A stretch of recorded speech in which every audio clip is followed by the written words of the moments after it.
Asante sana. Time. Because of time.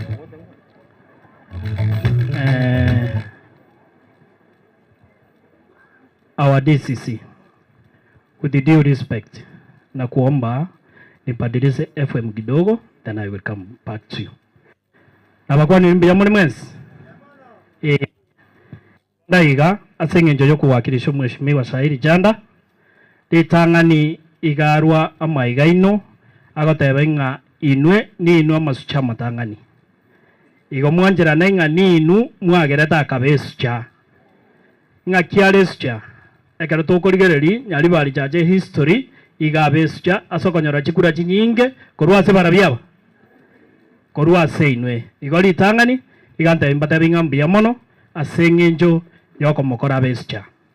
Tenyare kanetia ike igara mone president una oyo minto Steve Gatebire awa LMCA igagenda gari endarorenga nanya gari kende iga eri ende na into abanyari bari tokore gento kieke tobwene ase ensemo yaye naendete guturwanira buna abanyari bari naenderende buna moroche amatuka aberire na intwe asepunge n'umwaka oyomo igo gaki mbia nya gwikana na byo spin one day na waomba tuturie at least tomoe chingaki unaendete kwibanga torarango ingaki ako move nyari bari chache to the next level.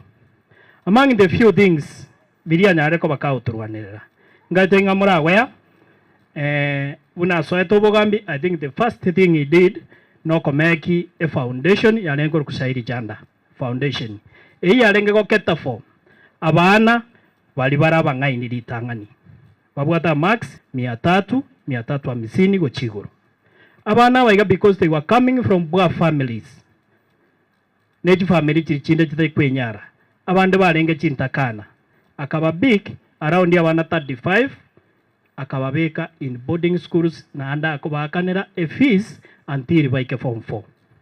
So asenjera yemo useyende itajid their lives ya bana bali batali kwenyara. They are in school.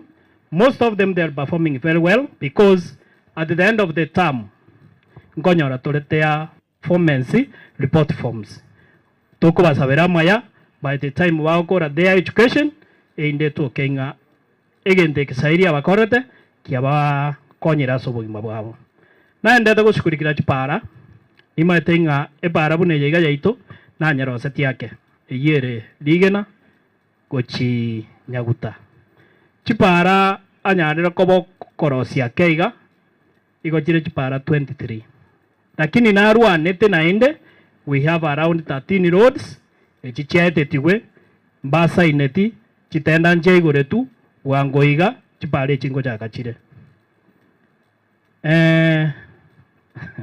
tingu manya gose ngochi soma gose because of time. Okay, ara chiria chitakeira korosiwa epare ntangani neyeiga because it was not made to standard netakeire koirorerwa erosigwe epare nde neparere nyantrogo ekoenda material epare rinero yabeire gusumbua abana inji sana kwa epare rigereri gwere goja kere korosiwa chipara chinde nepare korokunga nyantrogo nyantrogo material nere ina tebire yabiutorigena nere yegere rugora ige korosiwa dianya cha keumbu korosigwere nyantrogo chirichiro nyangororo nyaturubo birongo ebare ineta keire korosiwa ebara ya boruma egenda birongo ebara ya nyabiosi ya macharia keumbu keboba nyosia timan all those roads korosi kuchire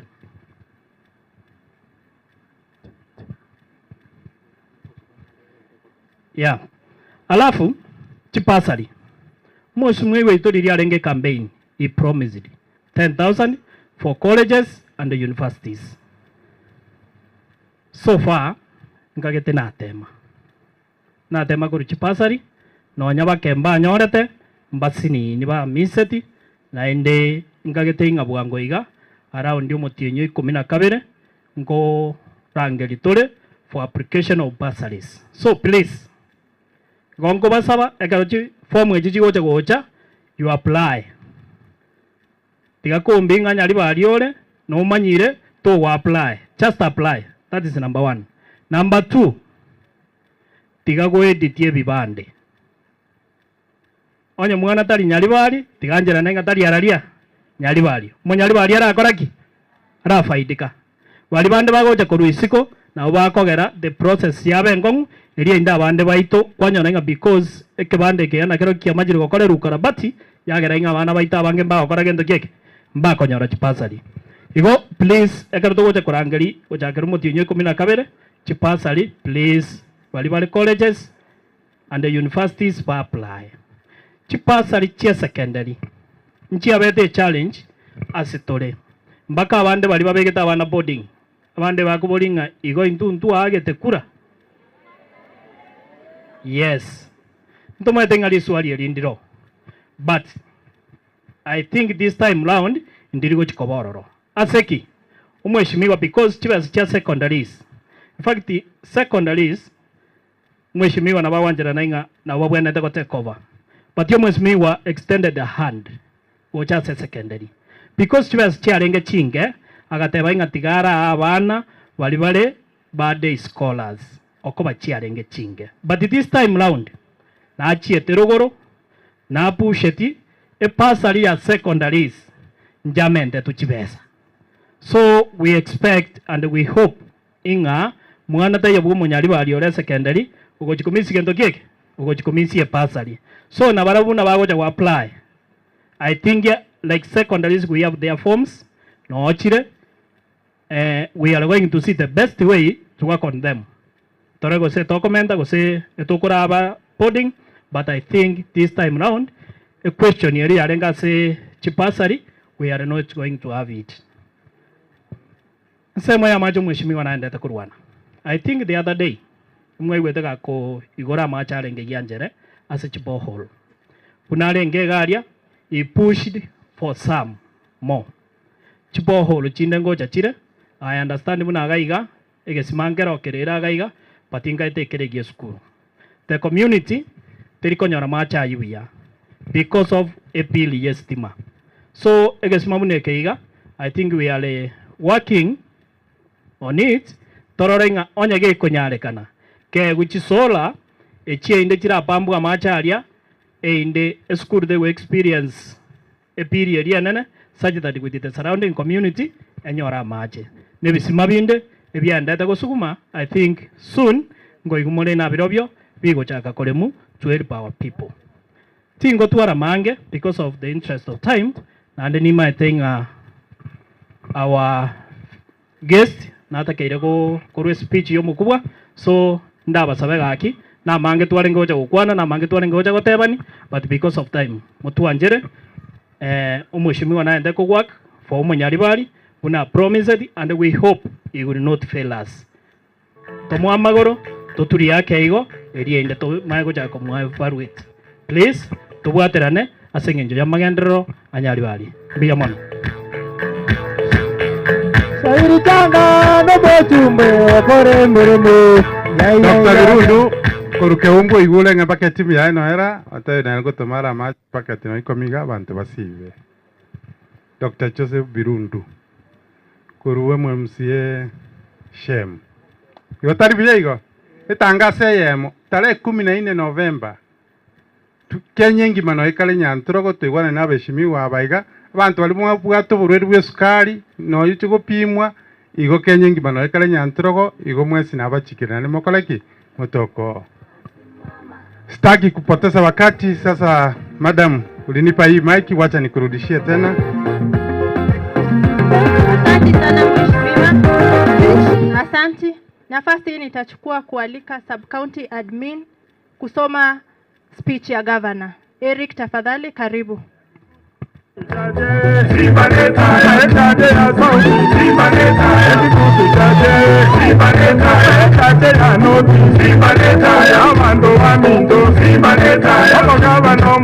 Simba Abonyi abange Simba netaya Omondo bw'abantu Simba netaya Simba n'omulemu Simba netaya Simba ne Simba Simba netaya Ende kwa muma Simba netaya Simba netaya DCC and all protocols observed. Habari zenu? Habari zenu? Today it is an important day. Before I say the speech or I read the speech of the governor, I'd like to say the following things. In the county government, we have embarked in several development. One is being trade. Soko ya Keumbu, the other day in Nyantrago, tulikuwa na wa architecture engineers who took the proposal, and time the engineers will be the site. So wananchi, ninawaomba mkiona hao maengineer wa kwa site, tuwape nyakati zao ndio watekeleze kazi zao. Tukikuja kwa ECD, the county government has embarked in the construction of ECD classes, but leadership of the schools. Kindly, if you see the contractors are there at the site, they are not doing the right thing, it's better you tell us. Tumekubaliana hiyo? Wasiche wanafanya kazi duni, mnawaachilia madarasa yakianguka ama yakiporomoka mnaanza kulia. Hiyo ni wajibu wenu. Kwa hospitali zetu, Our Excellency the Governor, the other day we launched and we dispersed various drugs, but tumegundua ya kwamba kuna njia hizo madawa zinapatiwana, lakini nyinyi wananchi hamtupati ama hamtupatii habari. Ninawaomba tushirikiane kwa sababu maendeleo ni sisi sote, sio mtu mmoja. Kuna mzee mmoja alisema mambo ya disability. Na hii bwana DCC nataka tushirikiane na security agency. Unapata mtu ni mlemavu, ameenda huko kwa ofisi zetu, amepatiwa the right documents, lakini anauza, anapatia mwenzake anafanyia biashara. Kwa sababu wao walipi ushuru. Hizo vitu tumeshajua, tumeshagundua. Kama we ni mlemavu, ukishajiandikiza, uko na the right documents, hakuna hacha uuze. Hizo ni zako, zinafanya nini? Zinakusaidia. Ndio ndiposa hata mheshimiwa wataweza kusaidia. Tukikuja katika sehemu ya kilimo, currently we issued tissue culture ya ndizi.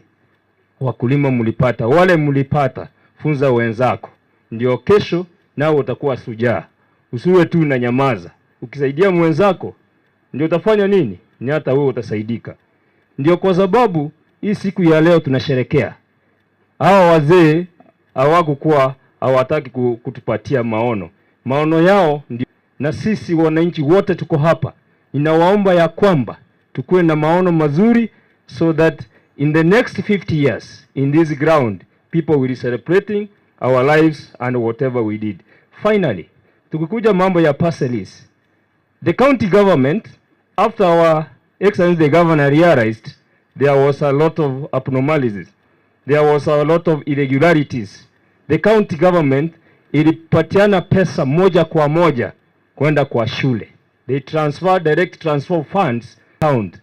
What you are supposed to do, we kama mzazi ungekuja kwa ofisi upatiwe cheti cha kuonyesha kwamba huyu mwanafunzi alifanya nini? Alipokea hela. Unachukua kwa shule. Wala hawakukoza ni kwa sababu mlikuwa na fake documents, the way CDF manager alisema. Ukifanya na ukweli utakuwa mkweli. Kwa majina naitwa Eric Osoro, mimi ndiye sub-county administrator. Today the county government of KISII, speech by Honorable Paul Simbarati, Governor KISII County, during celebration to mark the 14th Mashujaa Day at Kerera ground, Yaribari Church. Your Excellency the Deputy Governor, Honorable Robert Monda, hapa ni nyumbani. the presidency of Deputy County Commissioner, the Honorable members of County Assembly, members of County Executive, distinguished invited guests, fellow KISII residents. It is my distinguished honor to address you today as a governor on the 14th Mashujaa Day celebration to our beloved county. Kenya,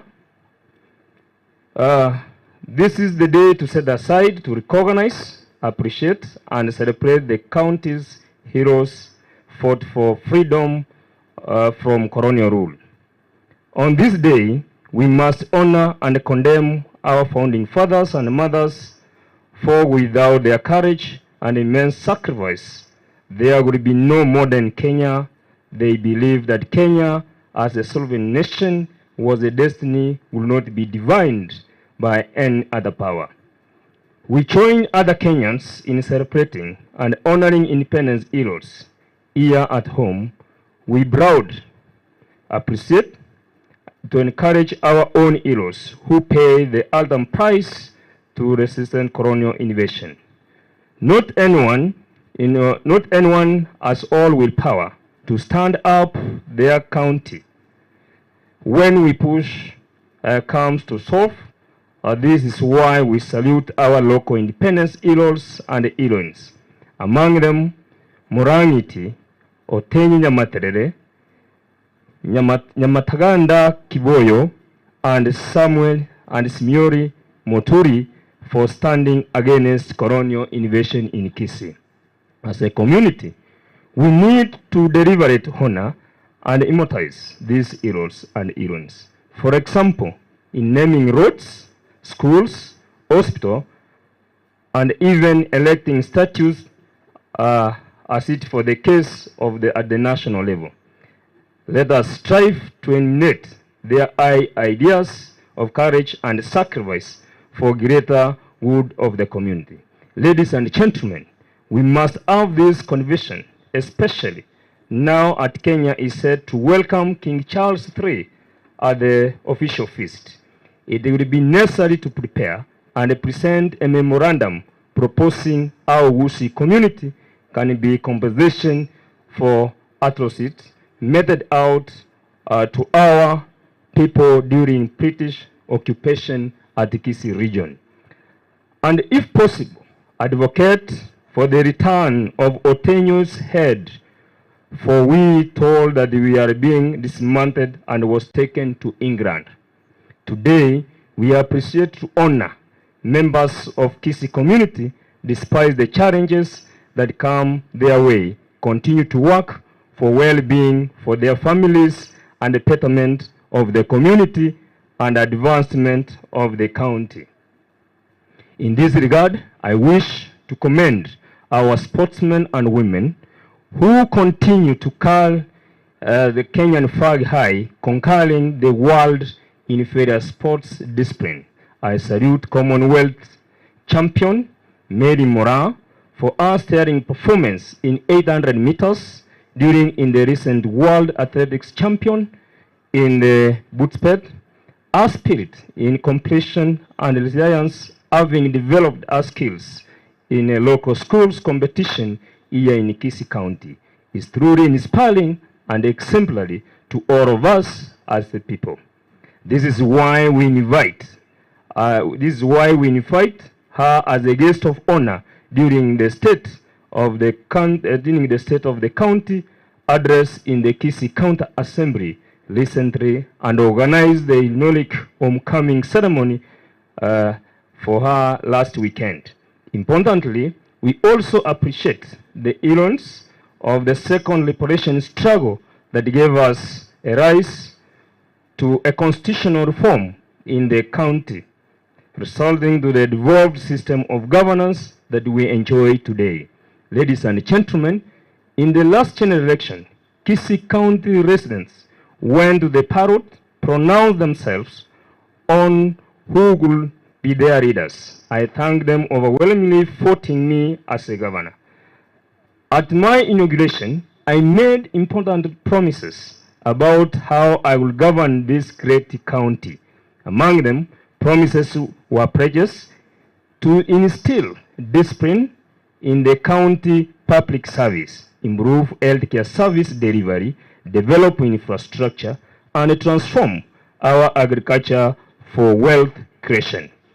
I did say that both of the growth and the prosperity. I noted that no angel will fall from heaven to do it for us. 1 year later, we can pause and reflect on the journey we have traveled as to focus the future. Reforms may be painful, but it will be greatness and the future require. We have endeavored some days of pains for us to reach a future abundance and a prosperity of KISII County. Ladies and gentlemen, let me outline the reforms that we have put in place to ensure we get a good side of our future and enable our people to enjoy the fruits of devolution. I commit that we shall maintain our policy, transparency, and accountability, which discouraging our mandate. The theme for this year, Mashujaa celebration, is a universal healthcare. As I have said before, our desire is to build a healthcare system that promotes a universal coverage, which means that all people have to access the full range of quality health services they need, when and where they need them without financial hardship. We are doing this through improving and equipping existing health facilities across the counties. To realize this, we have increased budget allocation to the health sector to ensure continuous availability of drugs and pharmaceutical in our hospital. We recently established Health Product and Technology Unit, which has improved forecasting, quantification, order processing, technological support to our health facilities, and commodity management.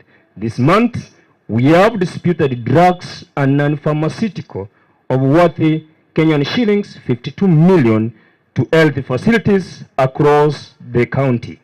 To ensure efficient and sustainable services delivery, our health facilities, we are digitalizing services, adopting cashless system at KTRH and all level 4 hospitals. In the last financial year, KTRH alone collected 426 million after automation of services, and there is a potential to do even better. In human resource development, we have sent a number of officers for further training in various specialists to affect specialist services to the residents across the grassroots. We have drafted a rational rota for medical consultants to attend patients at the sub-county hospitals. I'm happy to report that the dream of establishing Ultramodern Cancer Diagnostic and Treatment Center in KISII soon becoming a reality, that a national treasury has set aside 1.8 billion as a government contribution towards the project, jointly funded by the Arab Bank of Economic Development of Africa and Saudi Fund for Development.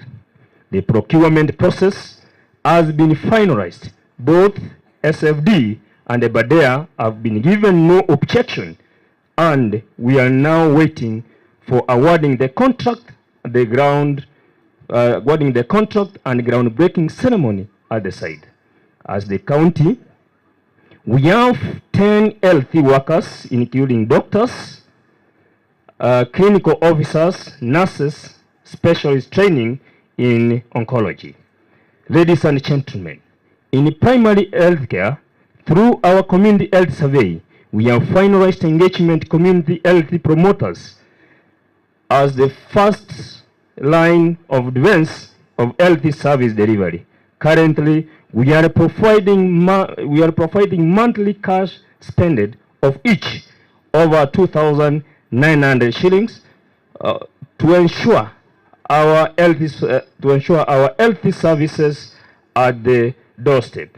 We have already received a consignment of healthy kits from the national government. This kit will enable us, our HPC, to promote a defined package of a preventive and a promotive healthy services, including the household health screening for the common alignment. Ladies and gentlemen, we have invested heavily in improving service delivery at KTRH.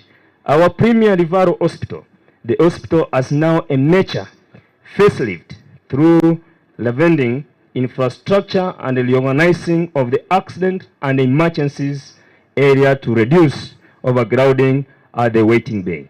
Using newly acquired medical equipment at KTRH, our surgeons were able to conduct a complex medical procedures, including the first spine surgery at KTRH in 107 years of the hospital existence by the team led by Dr. Misiani. And then another one, we have a laparoscopic surgery which was successfully undertaken at KTRH 3 days ago by Dr. Omedo. I say kudos to entire team of Medic. Indeed, these are our Mashujaas. In the sub-counties, we have embarked on the completion of various projects in all 45 wards to ensure our people get much needed services. Some of these projects include upgrading of Riana Health Center in Bonchari sub-county to level 4, construction of modern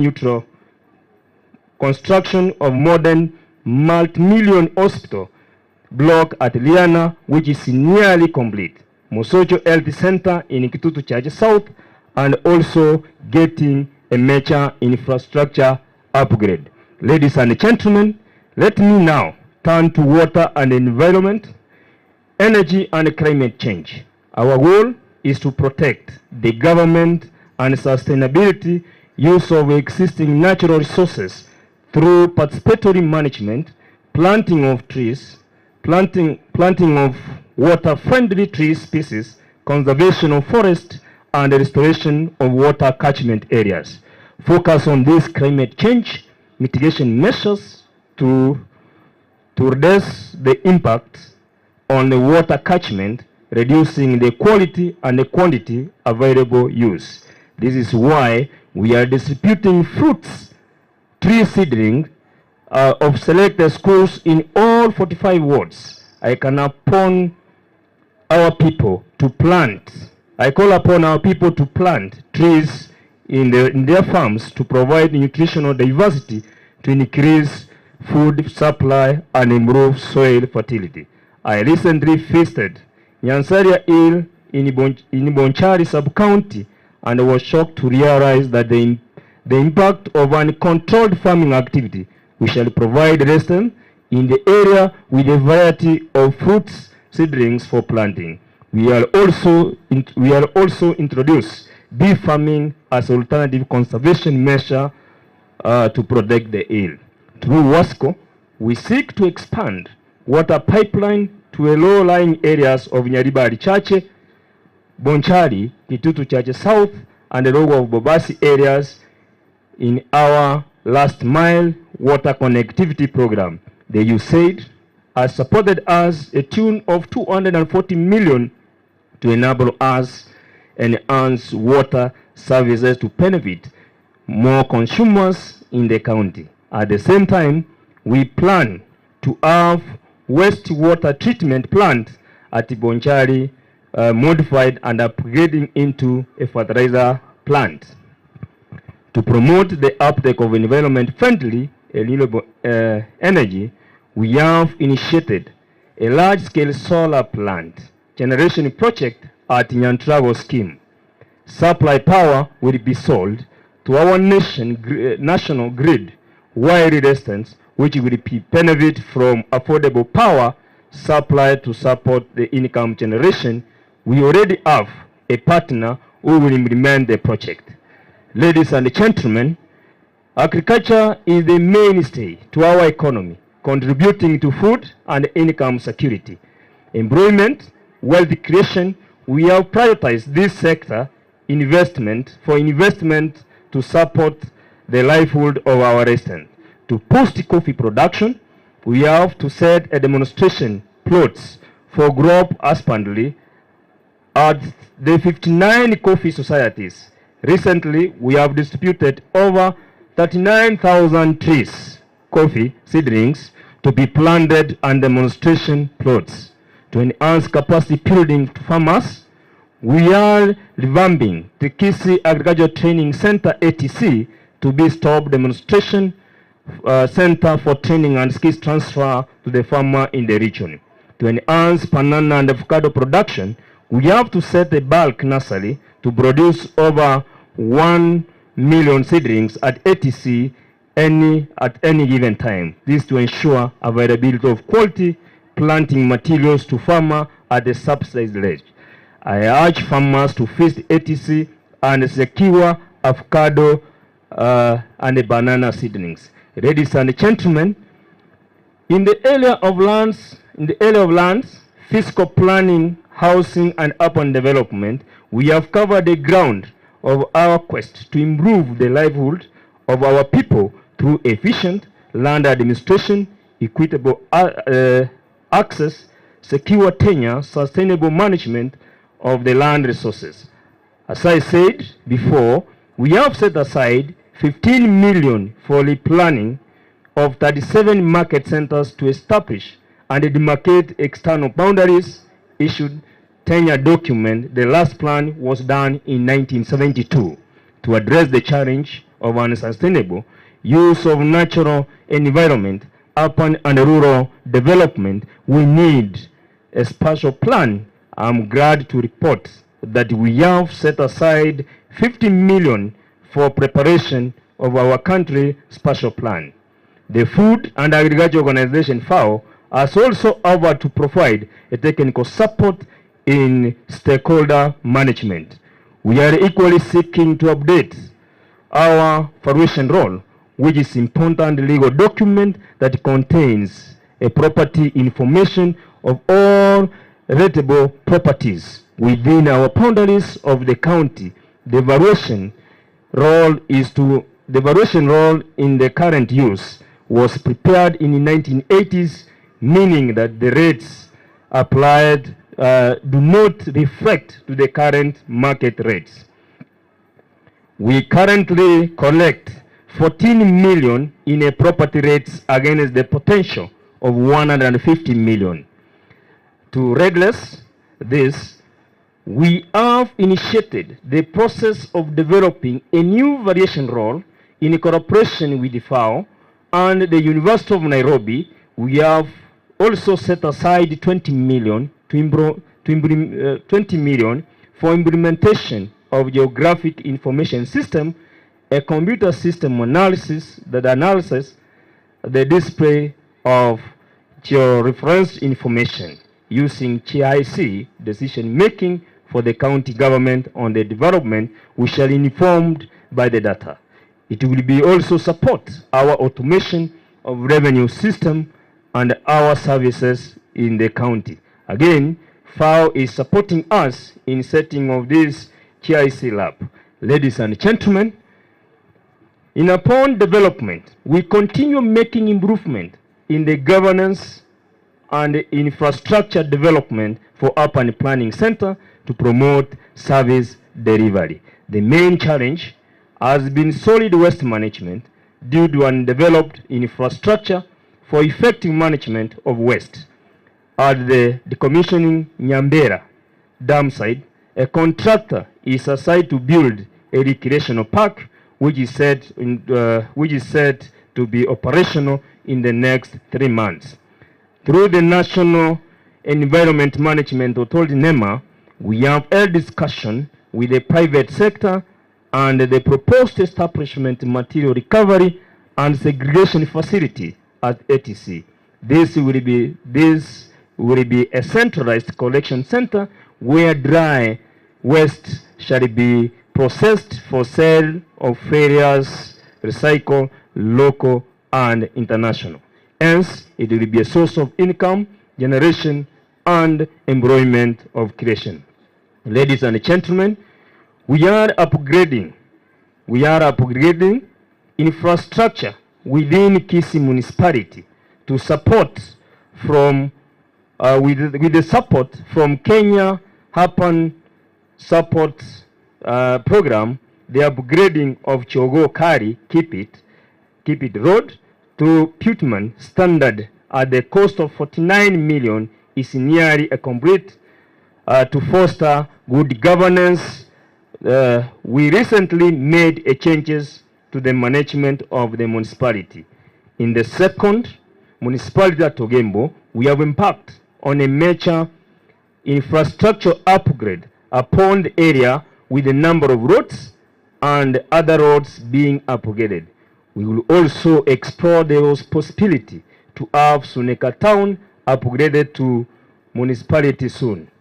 Going forward, we are developing a local land use plan for Nyamarambe, Masimba, Marani, Mosocho, Nyamache, Mugonga to facilitate the upgrading to town status.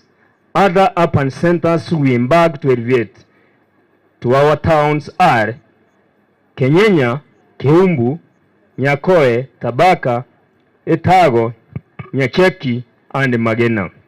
Ladies and gentlemen, in the area of trade, tourism, and industry and marketing, I thank the national government for launching the construction of County Aggregation and Industrial Park at Tongeri in Bomachoge Borabu Sub-County.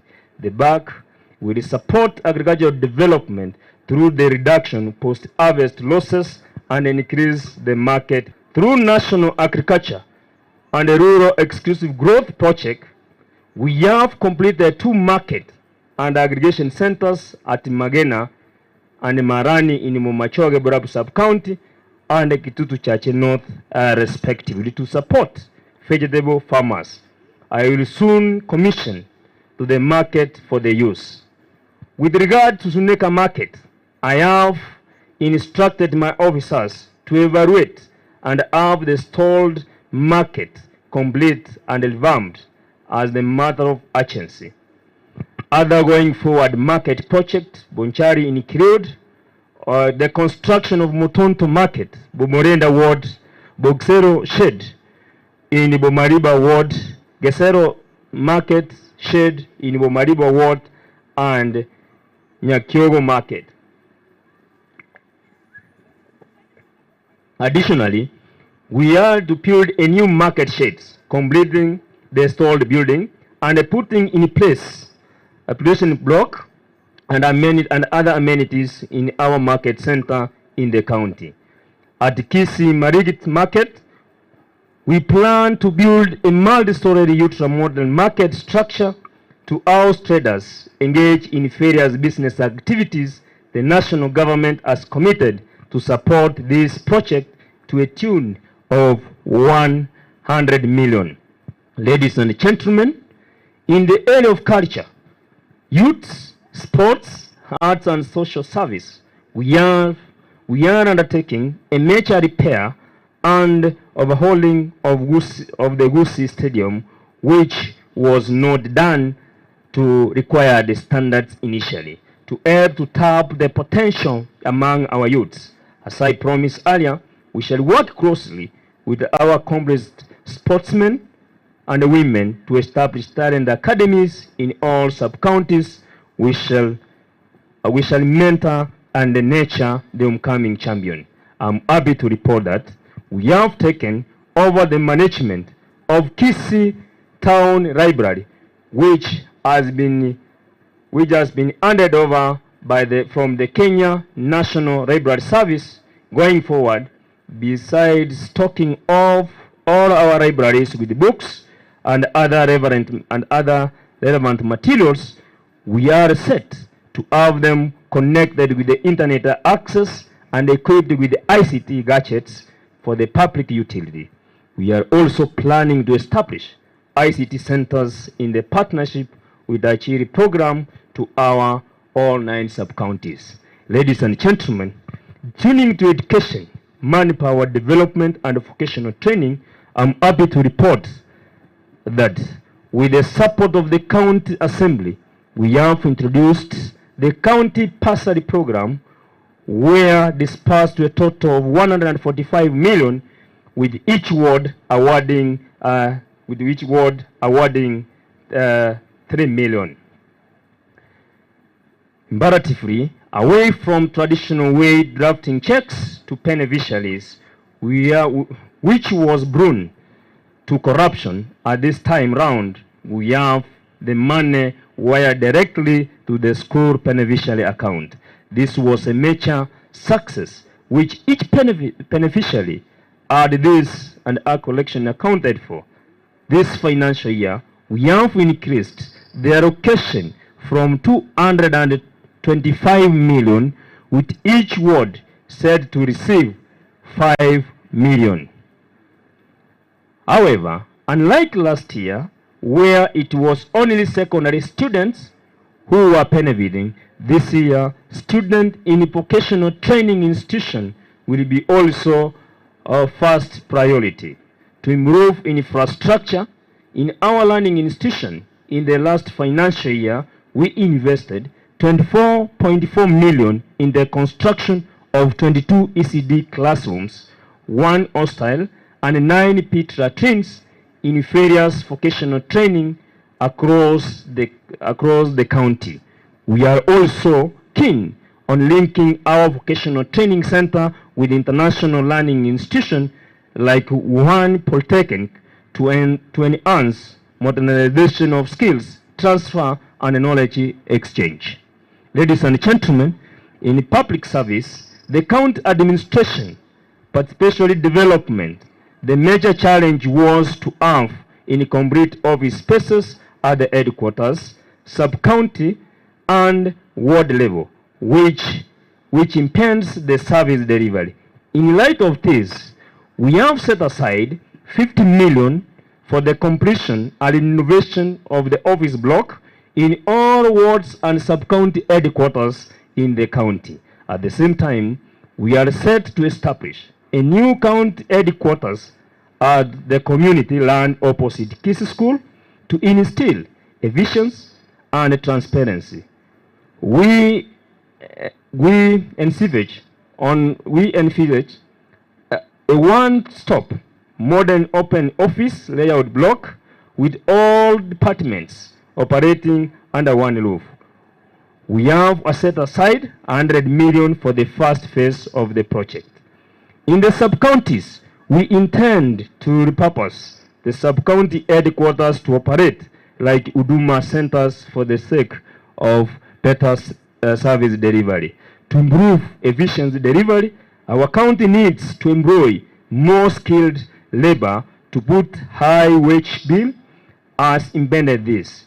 We have to put measures to improve our own source of revenue to reduce the wage bill percentage. We are also in the process of cleaning our payroll, rooting out the ghost workers as per the audit report. To this end, based on the recommendation from the staff audit report by IHRM, a number of officers who did not turn up for the head count exercise have been served with a show cause letter, and contrary to rumors, nobody has been sacked. However, those who won't sufficiently respond to a show cause letter will be removed from the payroll due to the process will be followed. Ladies and gentlemen, turning to infrastructure, roads, and public works, I'm happy to report that we have made a significant progress over the past 1 year. We have set aside 243.9 million for the construction of 207.8 kilometers of roads in all 45 wards for the last financial year. So far, we have completed construction of 168 kilometers of roads and the remainder of 39 of roads being synthesized.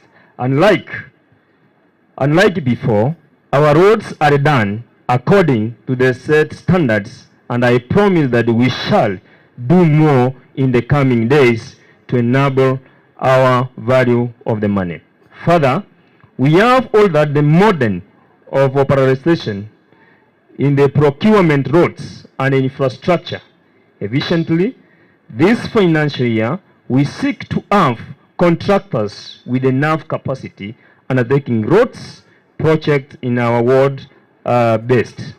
Previously, we had many roads projects done at the substandard quality, while men remain stalled due to lack of technical and financial capacity of the contractors. Having fewer contractors will ensure standardized work across the county and make it possible to attract contractors with the capacity to deliver the engineers and other technical staff to guarantee the supervision of the works. This will be supplemented to the work of our engineer who are few to ensure the work standards are done.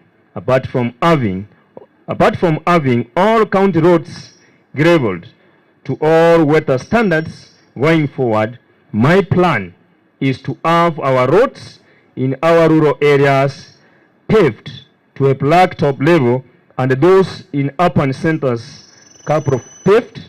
This can be achieved through the utilization of the contractors with the capacity to undertake the works blow by blow, from excavation and graveling at the base of treatment and eventual pavement in the subsequent year. We will also ensure that the works begin.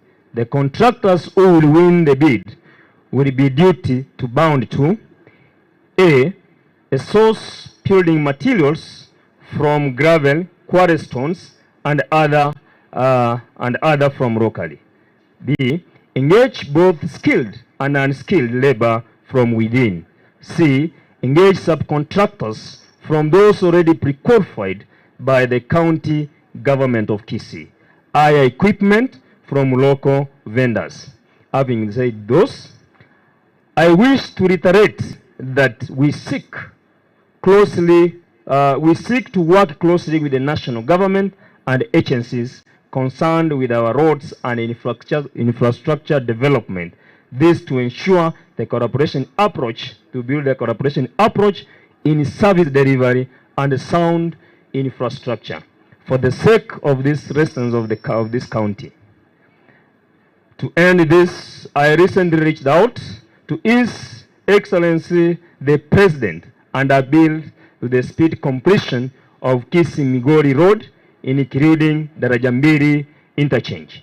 The President undertook and prompted the Ministry of Roads to have the contractor back at the site. Suneka roads will be upgraded as part of the major project. On the stalled upgrade of Suneka airstrip, I'm duly informed that the expert feasibility study by the national government agencies, which as commissioned by the President, returned to navigate the verdict on the viability of the airport. We have asked the national government to allow the facility remain as the airstrip and establish the aviation college. Ladies and gentlemen, you are aware that burning bills as it is closed the financial year 2021-2022 stood at 1.6 billion after verification exercise by the Burning Bills Committee.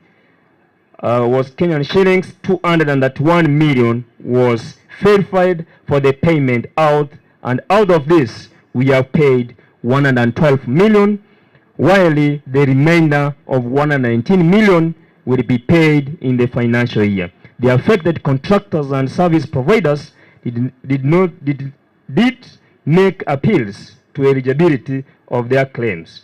We have been further scrutinized and relayed to the office of the budget controller to advise. However, our solved not to pay the ghost worker project still remains. Ladies and gentlemen, As I conclude, I will wish to inform our people of the county's disaster preparedness in the wake of the expected El Nino rains. We are ready on a high alert and working closely with the national government administration. The respective county departments have already formed a committee to evaluate mechanism of alleviating the loss of lives and damage of properties due to the long rains. The committee has mapped out the areas prone of landslides, flooding, thunderstorms, and other effects of rainfall. I call our people to report any incident of risk for immediate action to our team. We are working with the national government and the humanitarian agencies like Red Cross to help the county residents avoid negative effect of anticipating long rains. Finally, I wish to remind us that founders of this great nation had a vision for this country to be a united nation where every citizen has an opportunity to create a wealth and a prosperity. The same are said to our generation, where each one of us needs to get committed and to be a hero of doing a desirable to our daily endeavors, so that we can make the world better that we found it. So let us be heroes and heroines of a kind by fostering communal prosperity in keeping with the ideals of evasion to our forebears. Ladies and gentlemen, I now take this opportunity to convey my best wishes to all candidates who are taking the forthcoming national examination. Let us all endeavor to change our mindset and build KISII. I wish you a happy Mashujaa Day. Thank you.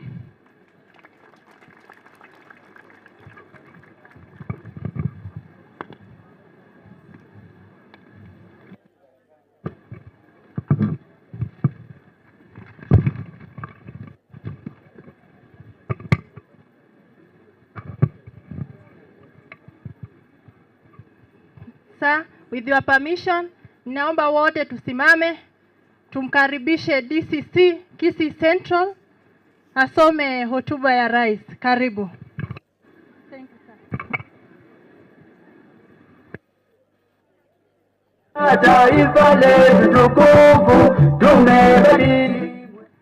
Asante sana Assistant County Commissioner, mnaweza mkaketi.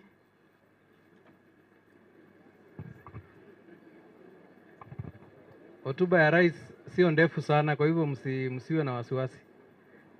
Ya governor ndio inaguza kila mahali, kwa hivyo tuvumiliane kidogo, tutamaliza kwa pamoja. Remarks by His Excellency William Ruto, PhD, CGH, President and Commander-in-Chief of the Kenya Defence Forces during the 60th Mashujaa Day, October 20th at Kericho.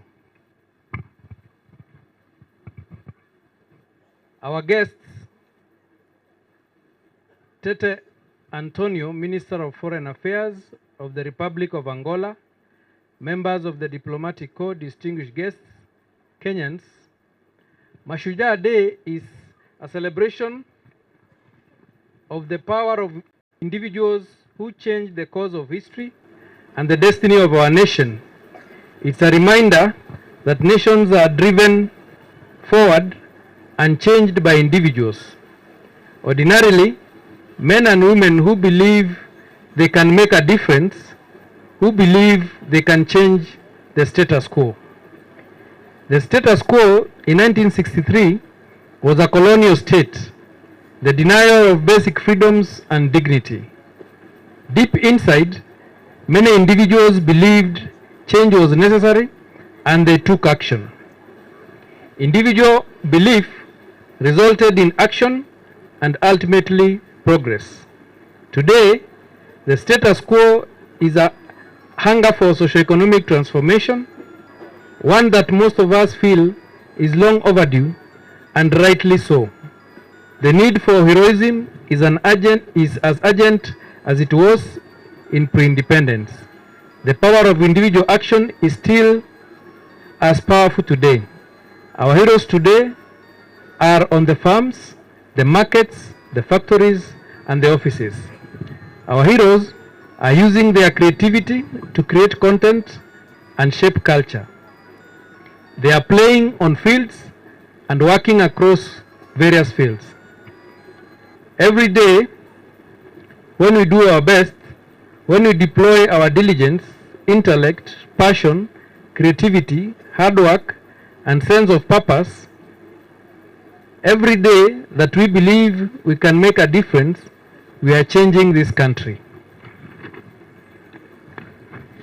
This is our call to Mashujaa, to the best of us every day to move this country forward. This is why we are focused on empowering Kenyans to be at their best in diverse fields. By democratizing and innovating government services to ensure that we give as many Kenyans as possible the opportunity to be their best so that they can move us forward. The Constitution guarantees Kenyans the right to the highest standards of health. Since independence, successful governments have made efforts to guarantee access to quality and affordable health care for Kenyans, but with limited access. There have been several efforts to achieve universal health coverage in 2003, in 2013, and in 2018. However, these efforts were not entirely successful. It is for this reason that the government identified healthcare delivery as one of the core pillars of the bottom-up economic transformation agenda. In the Kenya Kwanza manifesto, we made several commitments towards the delivery of universal health coverage. These include the provision of fully publicly financed primary health care, the installation of a digital health management information system,